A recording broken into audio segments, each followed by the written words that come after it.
ትናንት ከነዚህ ኃይሎች ጋር ትብብር መሳይ የጥፋት መንገድ ኢትዮጵያ ላይ ጥቁር ጠባሳ ጥለን አልፈናል። የታሪክ ጠባሳ አምጥቻለሁ ብሏል፣ አምኗል። እዚህ ላይ ላደረግከው አገር ላይ ጥፋት ክደት ስለፈጸምክ ስልጣን በመልቀቅ አገርን መካስ ትችላለህ። አብይ አህመድ ሙድ እያዘብን ነው። ማርያምን ሙድ እያዘብን ነው። በህይወታችን እቃቃ እየተጫወተ ለምን ታሰቃየናለህ? ለምን አትተውንም? ኃይለ ማርያም ምን አረግነ? እግዚአብሔርን ዛሬ ማን በጣም በህይወቴ የመረረኝ ቀኝ ዛሬ ስራው ወጥቼ እንዳለ እቃዬን ወሰድብኝ። ደንቦቹ ትግራይ ሄደንም እንዳንሰራ አፈሳለ ጦርነት ሸሽተን ነው የመጣን። እናንተ ቤተሰብ አላችሁ። እናንተ የምታስቡት ለኛ ለምን አታስቡ? ወርጃችሁ ችግራችን ለምንድን ነው የማታዩ? ሰላም እና ሰላም ቤተሰብ እንደጓችሁልኝ በአዲስ ቪዲዮ ተመልሼ መጣሁ። በዚህ ቪዲዮ የምንመለከተው ብዙዎችን እያነጋገረ የሚገኘው ጠቅላይ ሚኒስትር ዶክተር አብይ አህመድ ነገር አለ። ይኸውም እንግዲህ በ2023 የትግራይ ጦርነት ጊዜ ሻዕቢያ ወታደሮችን እንግዲህ ወደ ኢትዮጵያ አስገብተው ማዋጋቱ የታሪክ ጠባሳ ጥሎ ያለፈ ነገር እንደሆነ መናገራቸው፣ እንደዚሁ ደግሞ ይሄ ነገር ስህተት ነው ማመናቸው ብዙዎችን እያነጋገረ ይገኛል። በዚህም ጉዳይ ላይ እንግዲህ ጥፋታቸውን ማመን ብቻ ሳይሆን ይፋዊ ይቅርታ መጠየቅ፣ እንደዚሁ ደግሞ ስልጣን በመልቀቅ ኢትዮጵያን ህዝብ ማክበር እንዳለባቸው የተነሳ ይገኛል። አብረን የምንመለከት ነው የሚሆነው። እንደዚሁ ደግሞ በታክስና በግብር ብዛት የተማረረ ኢትዮጵያውያን እንግዲህ መሬታቸውን ወጥቶ በሚዲያ የገለጹ ይገኛሉ። እሱንም እንመለከታለን። አንድ ከትግራይ የመጣ ወጣት እንግዲህ በአዲስ አበባ በመንሻ አካላት የገጠመውን ነገር መናገሩም ብዙዎችን እያነጋገረ ይገኛል። አብረን የምንመለከተው ነው የሚሆነው። ላይክ እና ሼር ማድረጋችሁን ሀሳባችሁን ኮሜንት ላይ ማስቀመጣችሁን እንዳትረሱ።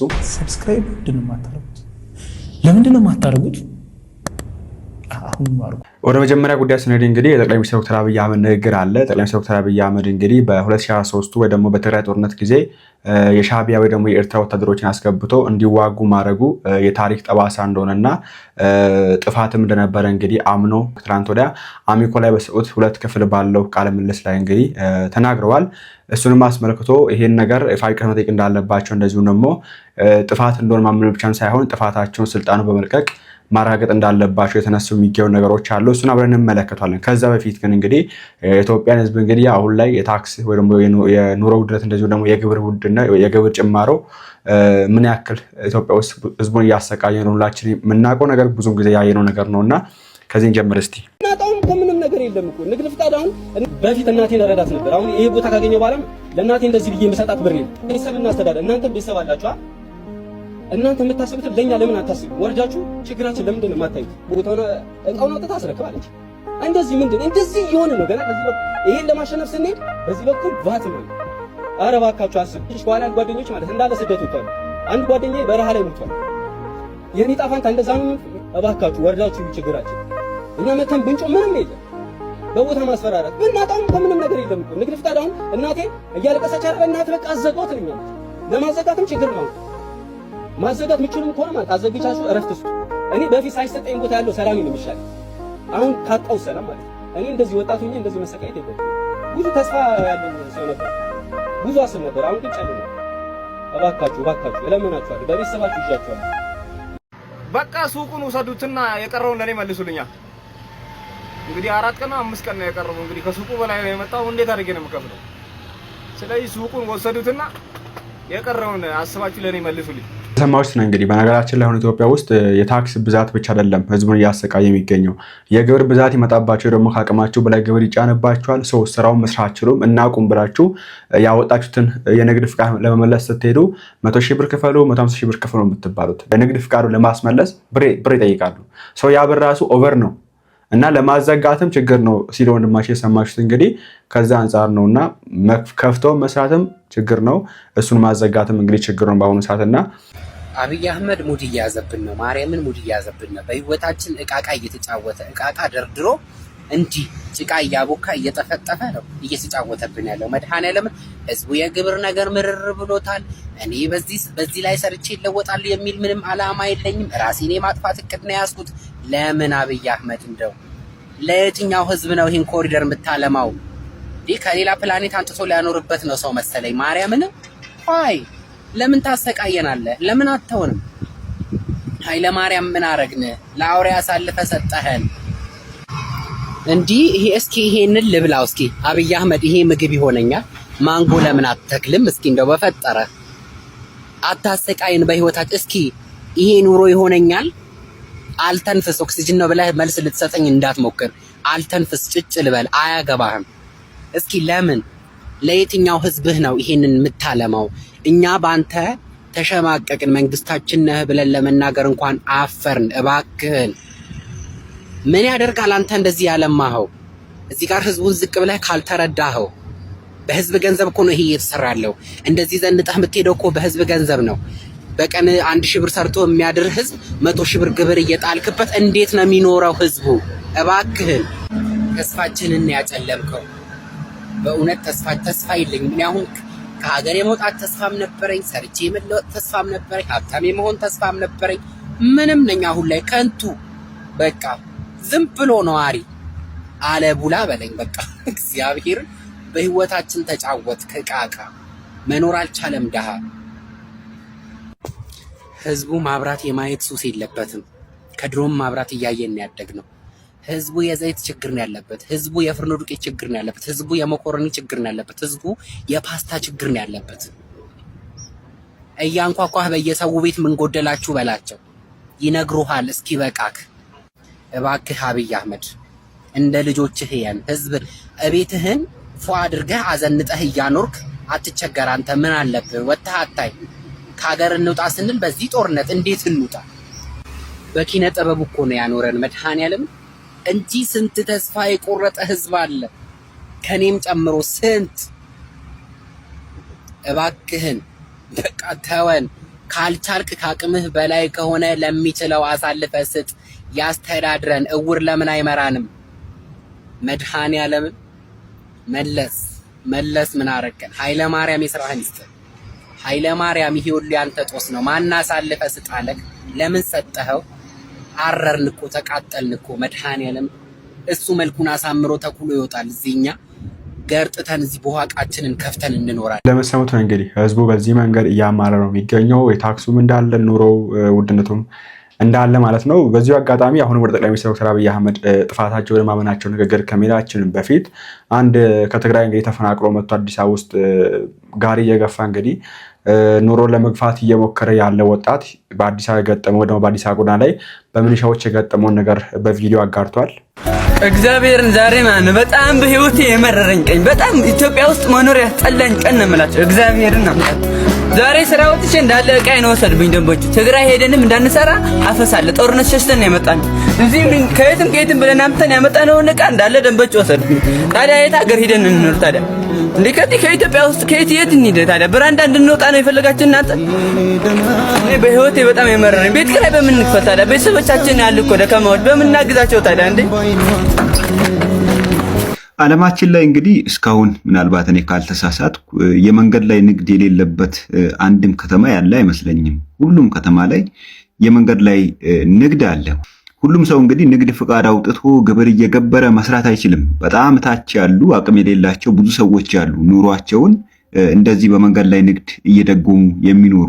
ቅድም ወዳየነው ቪዲዮ ስንመለስ ግን ለእንደዚህ አይነት ሰዎች አይ ቲንክ ስፔሻል የሆነ ፕሮቴክሽን ያስፈልጋቸዋል የሚል እምነት አለኝ። ምክንያቱም በተወለዱበትና ባደጉበት ምድር ሰርተው እንዳይበሉ ጦርነት የሚባል አስከፊ ነገር አፈናቅሎ ይህም ሀገራችን ነው ብለው ወደ መሃል ሀገር መጥተው ቤት ተከራይተው እየኖሩ ከሆነ ቤት ኪራይ መቼም ሰርቀው አይከፍሉ፣ ዘርፈው አይከፍሉ። ባገኙት አጋጣሚ ተፍ ብለው የቤት ኪራይ ለመክፈል የዕለት ጉርሳቸውን ለመድፈን ተፍ የሚሉትን እንደዚህ አይነት ልጆችን ሰው ሰርቶ እንዳይበላ ካላደረጋችሁ ስራ የሰራችሁ አይመስላችሁም? አንድም ቀን እኔ ስለ አዲስ አበባ ከተማ የደንብ ማስከበር ኦፊሰሮች ወይም ደግሞ ስለ ደንብ ማስከበር ጽሕፈት ቤቱ ራሱ አንድ ደህና ነገር ሲወራ ሰምቼ አላውቅም። ደግሞ ደህና ነገር እኮ አይነጥቁም። በጣም ታችኛው የኑሮ ደረጃ ላይ ያሉ ሰዎች የዕለት ጉርሳቸውን ለመድፈን ተርተር ሲሉና ተፍ ሲሉ የነሱን የዕለት ጉርስ በመንጠቅ ምን ሽልማት ልታገኙ ነው? መንግስት ሰማይ ልትወርሱ ነው? ምን ልታገ እንደዚህ አይነት ሰዎችን ሰፖርት ካላደረግ ከተማስ ቢሆን ከተማ ያለ መንገድ ላይ ንግድ ማለት ነው ከተማ አይመስልም፣ አይደምቅም። ከተማ የሚመስለው ሞቅ ሲል ነው። ከተማ የሚመስለው የመንገድ ላይ እንቅስቃሴዎች፣ የመንገድ ላይ ንግዶች ሲኖሩ። ለምሳሌ ሰው ድሬዳዋ ከተማን ለምን ይወዳታል? ድሬዳዋን ከሚያስወድዳት ነገሮች አንዱ መንገድ ላይ ያለው እንቅስቃሴ ነው። የመንገድ ላይ ንግዶች አንድ ለከተማ ውበት ናቸው። ስርዓት እንዲኖራቸውና በስርዓት እንዲሰሩ ማድረግ አንድ ነገር ነው። ግን የሚነግዱትን ዋናቸውን ዘርፋችሁ መንቀሳቀሻቸውን ወስዳችሁባቸው ጦርነት አፈናቅሏቸው ይህም ሀገራችን ነው ብሎ አዲስ አበባ መጥተው የዕለት ጉርሳቸውንና ኑሯቸውን ለመሸፈን ተፍ የሚሉትን ሰዎች በዚህ ደረጃ ማስቀየም ለምን አስፈለጋችሁ? አሁን እኮ ንግድ ፍቃድ አውጥቶ በህጋዊ መስመር መስራትም ችግር ሆኗል። ንግድ ፍቃድ ሳያወጡ እንደዚህ መንገድ ላይ መስራትም ችግር ሆኗል። እንዴት ይስራ ሰው?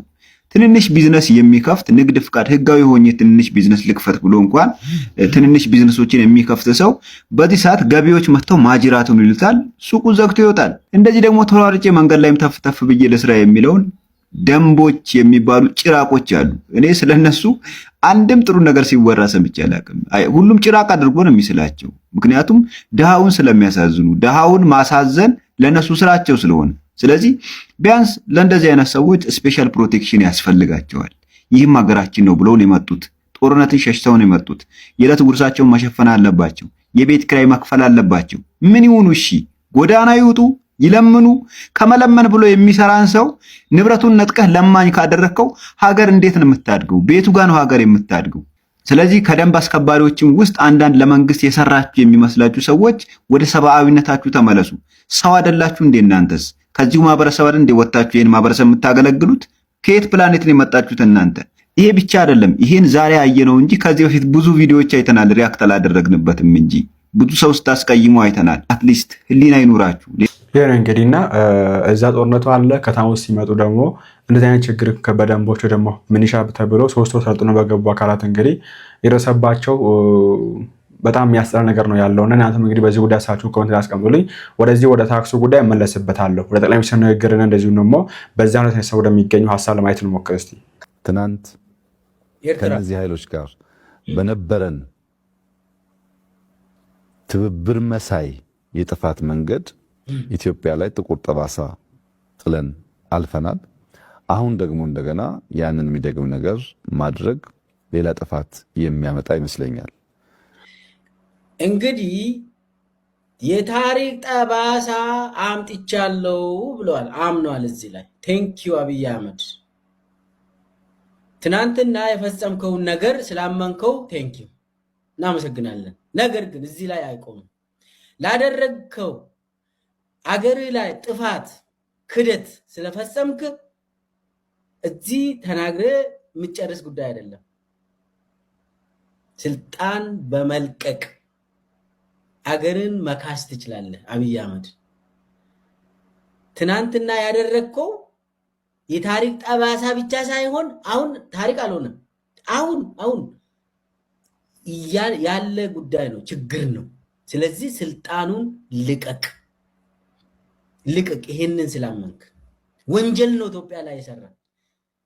ኢትዮጵያ ላይ የውጭ ሀገር ኃይል የኤርትራ ኃይልን ጋብዘ ኢትዮጵያን አስወረረ፣ ጄኖሳይድ አካሄደ፣ የጦር ወንጀሎችን ፈጽመ። የታሪክ ጠባሳ ብቻ አይሆንም። ወንጀለኛ ነህ፣ ወንጀልን አምናል። ስለዚህ ትንሿ ነገር ስልጣኑን በመልቀቅ ኢትዮጵያ ነፃ እንድትወጣ ማድረግ ነው ካንተ የምንጠብቀው። እቺን ነው በቃ ማድረግ የሚችለው አንተ። ያ ካልሆነም ወደፊት ለህግ ትቀርባለህ። አመንክም አላመንክም ወደፊት ለህግ ትቀርባለህ። እንደሰማሁት ነው እንግዲህ እና በነገራችን ላይ በእርስ በርስ በሚደረገው ውጊያ ላይ የሌላ ሀገርን ወታደር አስገብቶ ዜጎችን እንዲወጉ ማድረግ በዓለም ህግ መሰረት የሚያስጠይቅ ነው። እንደምታስታውስ እንግዲህ በትግራይ ጦርነት ጊዜ የኤርትራ ወታደሮች ገብቶ እንግዲህ ኢትዮጵያ መከላከያ ደግፈው እንግዲህ አብሮ ሲዋጉ ነበር እንደምታስታውሱት ማለት ነው። እና እሱን ነገር እንግዲህ ብልጽግና መንግስት የሚያስወቅሰው ነገር ነው። አሁን ላይ ጠቅላይ ሚኒስትሩ እንግዲህ በአደባባይ አምነዋል። አዎ ታሪክ ነው፣ ታሪክ ጠባሳን የፈጠር ነው፣ እሱም ስህተት ነው የሚል ነገር ያነሱ ይገኛሉ። እሱ ብቻ አይደለም እንግዲህ አላለፈም ይሄ ነገር፣ እስቲ ይቅርታ መጠየቅ አለባችሁ፣ ለዛውም ደግሞ ከስልጣን ለቃችሁ የሚል ነገር የተነሳ የሚገኘው እኔ በዚሁ አጋጣሚ ጠቅላይ ሚኒስትሩን ማመስገን ፈልጋለሁ። ይሄን ያልኩበት ምክንያት ምንድን ነው? እንደምታውቁት እንግዲህ የኢትዮጵያ መንግስትና የኢትዮጵያ መንግስት ከሌሎች ሀገር መንግስታት ለየት የሚያደርገው ለምሳሌ ያክል የኬንያ መንግስት ጥፋት ስራችሁ ጎረቤት ሀገራችን ሀገር ኬንያ ላይ በዚሁ በኑሮ ውድነት የተነሳ ለተቃውሞ ወደ አደባባይ የወጡ ሰዎች በመሃል ላይ ከፖሊሶች ጋር በተፈጠረ ግጭት ኦልሞስት ወደ 2000 የሚጠጉ ሰዎች ተጎድተዋል። በዛ ግጭት ማለት ነው። ለምን የወጡት ወደ አደባባይ? የኬንያ መንግስት ወይ ደግሞ ዊሊያም ሩቶ ለመቃወም ነበር የወጡት። እሱን ለመቃወም ወጥተው 2000 የሚጠጉ ሰዎች ተጎዱ። እዛ ከፖሊሶች ጋር በተፈጠረ ግብግብ ማለት ነው። ለነዛ ሰዎች ከዛ ተቃውሞ ባህል ለነዛ ሰዎች ዊሊያም ሩቶ ይቅርታ ጠይቆ $20 ሚሊዮን ነው ካዝ ሰጠው ለነዛ 2000 ሰዎች። ይሄን ያዙልኝ። የኢትዮጵያ መንግስት ግን ከዚህ መንግስት ወይ ደግሞ ከዓለም መንግስት ለየት የሚያደርገው አይደለም እሱ ልትቃውሙ ወጣችሁ ገዳም ውስጥ ቁጭ ብላችሁ ከዓለም ተነጥላችሁ ገዳም ውስጥ ቁጭ ብላችሁ ቤተክርስቲያን ሰርታችሁ አምላካችሁን እያመለካችሁ በድሮን እንኳን ደብድባችሁ አይደለም ይቅርታ ስለት ነው እንኳን አይልም። ይቅርታ መጠየቁን ተውት፣ ሌላ ነው እሱ።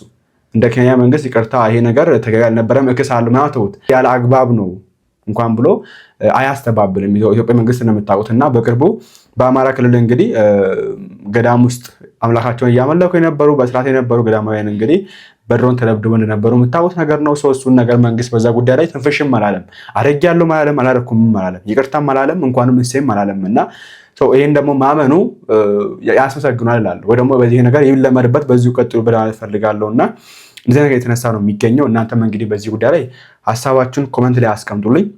ወደ ታክሱ ጉዳይ እንመለስና ለማየት እንሞክር።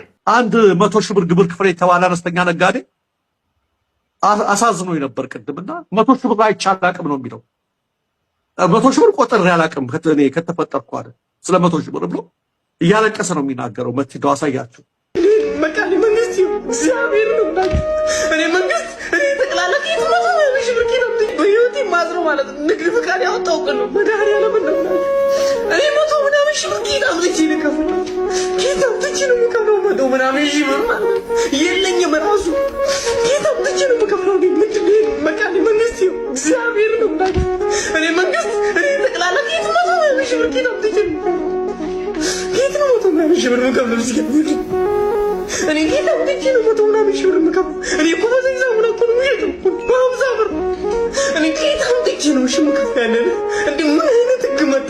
እኛ ሳናቅ ሌላ ሀገር ሄደን እንዴ ቆኛ ሌላ ሀገር ሄደን እንዴ ኢትዮጵያ ውስጥ አለ ያለው እኔ እግዚአብሔር እንደዚህ ያጨለቀም እኔ ንግድ ፍቃድ ያወጣው ግን ያን ቀን ግሪን ቦስ እኔ እንዴ ምንድን ነው ያጠፋሁት?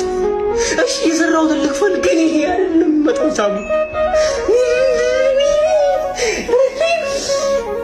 እኔ መንግስት ያለ ባክን እግዚአብሔር እኔ እንደው 100 ሺህ ብር ነው በህይወት ተላቀም ነው እግዚአብሔር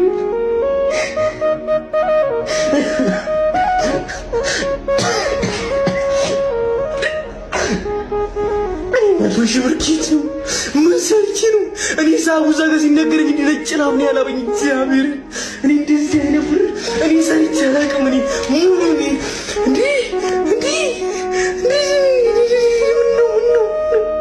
ምነው ጓደኞቼ ሲሰደዱ በግርማ ተሰደድኩኝ እኔ እዚህ እኔ እግዚአብሔር እንዴ መንግስት ያለ እባክህ ማርያም እኔ ግራ ገባኝ እንደዚህ ነብረሽ እንዴ ነው እኔ ይሄንን ማህበረሰብ ምን አርጉ ነው የሚሉት? እንግዲህ ደህይቶ ተጎሳቅሎም ሞቶም ተሰዱም እኮ አልበቃቸው። በቃ ምን አይነት መቅሰፍቶች እንደሆኑ እኔ ከአይምሮዬ በላይ ነው። ሰው እንዲሁ ሆኖ የሚኖርበት ሀገር ላይ እንዲሁ ሆኖ የሚሞትበት እየኖረ ነው ማለት ይከብደኛል። የዛ አገር አስተዳዳሪ ነኝ ብሎ በየሀገሩ እየሄዱ እጅ በጨበጥ ግን አያሳፍረው? አንገት አያሰብርም? ማህበረሰብን እንዲያስለቀስክ አገሪቷ ላይ ኢትዮጵያን ኤድ የሚባል ድርጅት አቋቁመን ለሱዳን እርዳታ እየሰጠን ነው ሲሉ ትዝ ይላል አይደለ? ኢትዮጵያ ለሱዳን እርስ በርስ ጦርነት እየፈረሰች ያለች ሀገር ነች እንደምታውቀው። ዓለም ላይ በአሁኑ ሰዓት እንደ ሱዳን እየወደመ ያለ ሀገር የለም። በህዝብም ደረጃ በቁጥርም ደረጃ በስደትና በተለይ ተፈናቃዩ እየከፈለ ያለው መስዋዕትነት ማለት ነው። በጣም ከባድ ረሃብ ነው። አሁን ዩኤን ምንም እያዳደራቸው ሱዳን ላይ ነው ፎከስ የሚያደርጉት ያሉት ይሄ እርዳታ የሚያደርጉት ማለት ነው። ለእነሱ እርዳታ እየሰጠን ነው ያለው አብይ አህመድ ሱዳንን የሚያስንቅ ነገር ነው ኢትዮጵያ ላይ እየተካሄደ ያለው። ኤግዛክትሊ ወደዛ ነው እየሄድን ያለ ነው።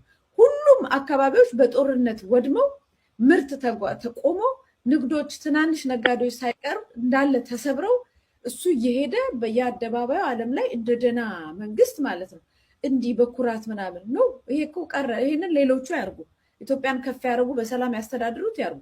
አሁን የኢትዮጵያ መንግስት ነኝ ብሎ ለመናገር እጅግ አንገት የሚያስደፋ ሁኔታ ላይ እንዲህ አርጎ ማህበረሰቡን እያስለቀሰ ነው ያለው። እኔ ከዚህ በላይ ምን ሊሆን እንደሚችል ይሄ ማህበረሰብ ይሄ ካድሬውም ሀገራዊ ምክክር ላይ ቁጭ ብሎም እንትን የሚለው የሚሸፋፍነው ምን የሚለው ምን እንዲሆን ነው የሚፈልጉት? ይሄ ህዝብ ከዚህ በላይ ስንትና ስንት ቪዲዮዎች ናቸው እኔ እናንተ የምናመጣው በየቀኑ አይደል የምናመጣው? ምን እስክንሆን ነው እንግዲህ የሚጠበቀው? ከዚህ በላይ ይሄ ማህበረሰብ አልቅሶ መሮት ራሱን አጥፍቶ ምን ብሎ ከዚህ በላይ ምን እስክንሆን ድረስ ነው ይሄን መንግስት ተሸክመን የምንቀጥለው የሚል ነው ጥያቄ። እኔም ትላንትና አይቼው በጣም ነው ያዘንኩት። እሱ ብቻ አይደለም ማአት ቪዲዮዎች አሉ ተመሳሳይ በየቀኑ እንዲህ ያለ ነው እንግዲህ አገር የሚወድመው አገር የሚጠፋው እንዲህ ያለ ነው። አንድ ባንድ እየተባለ ማህበረሰቡ ራሱን እያጠፋ ማለት ነው።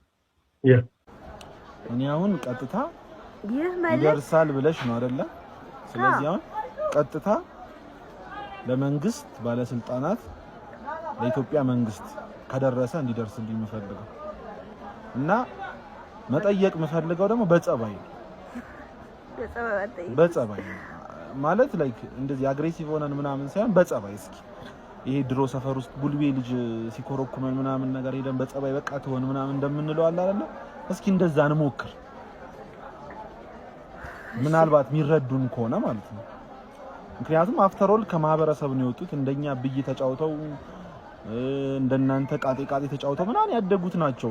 አሁን እንደዛ አይነት ስልጣን ላይ ያሉት ማህበረሰቡን አያውቁትም ማለት ይከብዳል። እና የመንግስት አካላት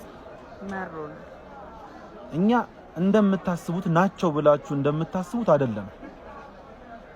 እኛ ሀብታም አርጋችሁ እንደምታስቡን ገንዘብ አላቸው ገንዘብ እየሰሩ ነው ብላችሁ እንደምታስቡን አይደለም። በጣም ብዙ ጫና አለብን። በጣም ብዙ ድካም አለብን። በጣም ብዙ ተስፋ የሚያስቆርጡ ነገሮች አሉ። አትሊስት ተስፋ መቁረጣችን እንኳን እንዳያምር ተስፋ መቁረጥ እንኳን እንዳንችል አድርጋችሁናል። አንድ ነጋዴ ዛሬ ንግድ ፍቃድ ልመልስ ልዝጋቢ ተስፋ ቆርጦ ሄዶ ንግድ ፍቃድ ልመልስ ቢል እንኳን በቅጡ ተስፋ መቁረጥ አይቻልም እዚች ሀገር ላይ። እና እንደሚያስቡን አይደለም፣ እንደምታስቡን አይደለም። በብዙ ነገር ነው ጫናው፣ በብዙ ነገር ነው። በእኛ ዘርፍ እንኳን መንግስት 25% ትርፍ ያገኛሉ ብሎ ነው የሚያስበው። እኛ 5% ትርፍ አናገኝም እንዴ? አሁን ይኸውልሽ ምን እንደሆነ ታውቂያለሽ? አንዳንዴ ህብረተሰቡ ከነጋዴው ጋር ችግር አለበት። ገባሽ? ላይክ ዲቴል አያውቀውም ምን እንደሚሰራ። አሁን አንቺ እዚህ ጋር ወጥተሽ መግባትሽ ምናምን ነው የሚያው። ግን አሁን ላይ ከረንትሊ አሁን ያለን ነጋዴዎች አሁን 2 አመት እና 3 አመት ትንንሽ ሱቅ ከፍተን ለመታገል ምናምን እየሞከርን ያለን ነጋዴዎች ያለብንን ጫና ላይክ ኪሎ እየቀነስን በየቀኑ እንደምንሰራ ምናምን ማህበረሰቡም አያውቀው። ገብቶሻል? ይሄ ለማህበረሰቡ አይደለም፣ ይሄ ሊትራሊ ለመንግስት ነው። እና እንደምታስቡት ሀብታሞች አይደለንም፣ እንደምታስቡት ገንዘብ አናገኝም። እኔ ቢሆነ ምክንያት 100,000 ብር ስቀጣ ላይክ ህይወቴ ላይ በጣም ተጽዕኖ መፍጠር የሚችል 100,000 ብር ነው ማጣው አይደለ? ዛሬ አንድ ነጋዴ እኔ ራሴን ወክዬ ትንሽ ጊዜ እንደሰራ ሰው ነው ማወራው፣ ትንሽ ጊዜ እንደሞከረ ሰው በትንሽ ጊዜ። አሁን እኔ ለምሳሌ ፐርሰናሊ መዝጋት ፈልጌ እንኳን መዝጋት ፈርቼ ነው ያለው አይደለ? እስኪ ትንሽ ተንፈስም በል። የሆነ አመት 2 አመት በጣም ታሸ። እስኪ ተንፈስም በል ትንሽ የሆነ አየርን እንውሰድ። አረጋጉት እፎይም በል ማለት ይሄ ነጋዴ አብዛኛው ግብር ግዴታው እንደሆነ የሚያውቅ ነው። ካጠፋ መቀጣት እንዳለበት ሀገር የምትገነባው በግብር በምናምን ከኛ በሚሰበሰበው እንደሆነ ምናቀው ነገር ነው። ግዴታ እንደሆነ እናውቃለን። ግን ሀገር እንድታምር እኛ አሳር እያበላን ነው አሁን። ስለዚህ በጦርነት ዋጋ ያልከፈለውን ትውልድ አሁን በተለያዩ ነገሮች ህይወቱን እንዲያጣና ዋጋ እንዲከፍል እየተደረገ ነው። ግራ ይገባኛል። የምትሰሚው ነገር ሁሉ ደስ አይልም። ሰው ሁሉ ግራ ገብቶታል። እንዴት ሰው ሁሉ ግራ ይገባዋል? ራይድ የሚሰራው ግራ ገብቶታል። ትራፊኮቹ ምንድናቸው? መንገድ ትራንስፖርት ምንድነው? ገቢዎች ቢገባ ምንድነው? ቀበሌ ቢገባ ምንድነው? ሲኦል የገባን እንዲመስለን የተደረገው ለምንድን ነው? አንድ ጉዳይ ለማስፈጸም ስትሄጂ በቃ ቅዠት ነው። አልቆልኝ መጣው ላይክ ችግር ተፈቶ መምጣ ማለት ምን አይነት ማህበረሰብ ነው እዛች ጋር ስልጣኑ ላይ የተቀመጡት ማህበረሰብ እንደኛ አብሮ እንደኛ ያደጉ አይደሉም እንደኛ ተሯሩጦ እንደኛ ኳስ ተጫውቶ ምናን ያደጉ አይደሉም ማህበረሰቡን አያውቁትም የሰውን ህይወት አያውቁትም በዚህ ደረጃ መጫን እና እረፍት ስጡን እስኪ በጸባይ እንጠይቃችሁ እውነት ትንሽ ደክሞናል እስኪ እፎይ እንበል ትንሽ ራሳችንን ደሞ እንለውጥ ትንሽ መኪና የሌለው መኪና ለመግዛት ተስፋ ያድርግ እስኪ ቤት የሌለው ቤት ለመግዛት ተስፋ ያድርግ ቤት ለመግዛት ቤት ደህና ቤት ተከራይቶ ስለመኖር ለማሰብ ተስፋ ያድርግ እንዴ አሁን እኮ ስራ ያልጀመረ ስራ ለመጀመር ተስፋ ያድርግ ንግድ ፍቃዱን አውጥቶ ንግድ መጀመር ይሁን ነገር ማድረግ ምናምን ትንንሹ አይቀር ሻይ አፍልቶ ሻይ የሚሸጥ ነጋዴ በየመንገዱ ሻይ የሚያፈላ ነጋዴ በደንብ የሚደርስበት ነገር እና ምን እኔ እንጃለ ማህበረሰቡን የምታውቁት ከሆነ የወጣችሁበት ማህበረሰብ ከሆነ ምናልባት ላይሆን ይችላል ከሆነና ህዝቡን የምታውቁት ከሆነ ግን ምን ያህል እንደደከመው ይጓቹና ትንሽ አሳርፉ እና በጸባይ ነው እየጠየቅናችሁ ያለው ሌላ ነገር እንዳታመጡ እኔስ ቪዲዮአችንን ስለናንተም እንግዲህ በዚህ ጉዳይ ሐሳባችሁን በኮሜንት ላይ አስቀምጡልኝ በጠቅላይ ሚኒስትሩ በወንጀላቸው ማመናቸው ላይ እንግዲህ የሚነሱ ሐሳቦች ካሉ እነዚሁም ደግሞ በታክስ ግብሩ ጉዳይ ላይ እንግዲህ የሚወጣ ደስ ነገር ካለ ብቻ ለጀላችሁ መቀርቡ ነው የሚሆነው ላይክ እና ሼር ማድረጋችሁን ሐሳባችሁን ኮሜንት ላይ መጻፋችሁን አትርሱ እግዚአብሔር አምላካችን ሀገራችን ኢትዮጵያን ሰላም ያርግልን ጨርቀውልኝ